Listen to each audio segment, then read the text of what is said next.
চিন্তা যায় সেই বোঝে। আমার মেয়ের যেভাবে হত্যা করা হয়েছে, আমি দ্রুত আইনি আশ্রয় আপনাদের কাছে দাবি যে আমার মেয়ের যারা হত্যা করছে তাদের ফাঁসি চাই। সঠিক দ্রুত খোঁজ খবর করে আপনারা যারা আমার মেয়েকে হত্যা করছে তারা যদি পালিয়ে না যেতে পারে।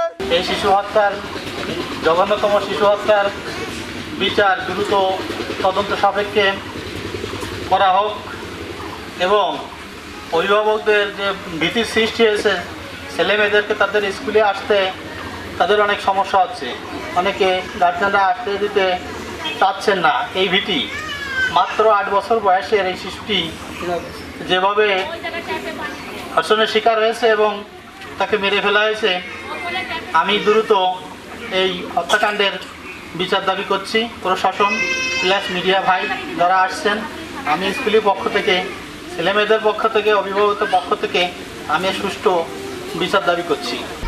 1, 2, 3 ঢাকায় জমি জিতে নিন 100% ক্যাশব্যাক সহ 20 কোটি টাকার পুরস্কার। সুফিয়া খানম তার নির্মম হত্যাকাণ্ডের জন্য তীব্র নিন্দা ও প্রতিবাদ জানায়। এই হত্যাকারীদের দৃষ্টান্তমূলক শাস্তি হোক। এই শাস্তির মাধ্যমে অত্র এলাকাবাসী, সমগ্র দেশবাসী যেন জানতে পারে যে এইরকম শিশু হত্যার যেন আর কেউ কখনো না হয়। আর সবচেয়ে করুণ কাহিনী, সবচেয়ে ভারী জিনিস কি পৃথিবীতে? সন্তান পিতার কাঁধে সন্তানের লাশ।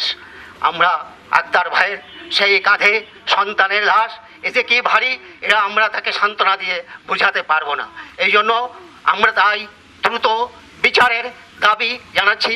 এখানে সাংবাদিক ভাইয়েরা আছেন, প্রশাসন আছেন, তারা যেন সঠিক বিচারের আওতায় এনে তাদেরকে দৃষ্টান্তমূলক শাস্তির ব্যবস্থা করেন। আপনারা জানেন যে গত 1 তারিখে সুফিয়া নামে 8 বছর একটি শিশু হত্যাকাণ্ডের শিকার হয়। তো আমাদের গড়তে লো পুলিশ পাড়ি এই লাশটাকে নদী থেকে উদ্ধার করে, যার প্রেক্ষিতে তারা ছোট থানা তৈরি করে আমাদের একটা অপমৃত্যু মামলা রুজু হয়। যেহেতু এটা এখনও কারণ আইডেন্টিফাই করা যায় নাই কে বা কারা করেছে, এই সংক্রান্তে আমাদের পরবর্তীতে শ্রদ্ধা রিপোর্ট করার পরে পোস্টমর্টম রিপোর্টের জন্য আমরা তৈরি করি হাসপাতালে। তো রিপোর্ট এখন আমরা পাই নাই। রিপোর্ট পাওয়ার প্রেক্ষিতে আমরা পরবর্তীতে অ্যাকশন নেব, আসলে এটা কি হত্যাকাণ্ড হয়েছে বা অন্য কোনো কারণ হয়েছে কিনা। তো যদিও ঘটনা সেন্সিটিভ, এই জন্য আমাদের পুলিশ সুপার নেতৃত্বে আমাদের জেলা পুলিশ টিমের কাছে চেষ্টা চালিয়ে যাচ্ছে। এছাড়া আমাদের পিবিআই টিম, র্যাব, তারাও চেষ্টা চালাচ্ছে যে কী কারণে এই হত্যাকাণ্ড ঘটনা। তো আমরা যতদূর জানতে পারছি এখানে একটা গ্রুপিং আছে, হয়তো কোনো গ্রুপিংয়ের শিকার হতে পারে। তো আমরা এখনও কমপ্লিট ডিসিশন আসতে পারি নাই। তো যদি আমাদের কাছে পোস্টমর্টম রিপোর্ট আসে, পরবর্তীতে আমরা সিদ্ধান্ত গ্রহণ করবো। আসলে ঠিক আছে, মামলা রুজু হওয়ার পরেই আমরা তদন্তকারী কর্মকর্তা চিন্তা করবো এবং আমরা সুপারভাইজ করবো সবসময় যে কী কারণ হয়েছে, এটা মূল কারণটা অবশ্যই বের করবো। যারা প্রকৃত দোষী তাদেরকে আইডেন্টিফাই করে আমরা আইনে আওতায় চেষ্টা করবো।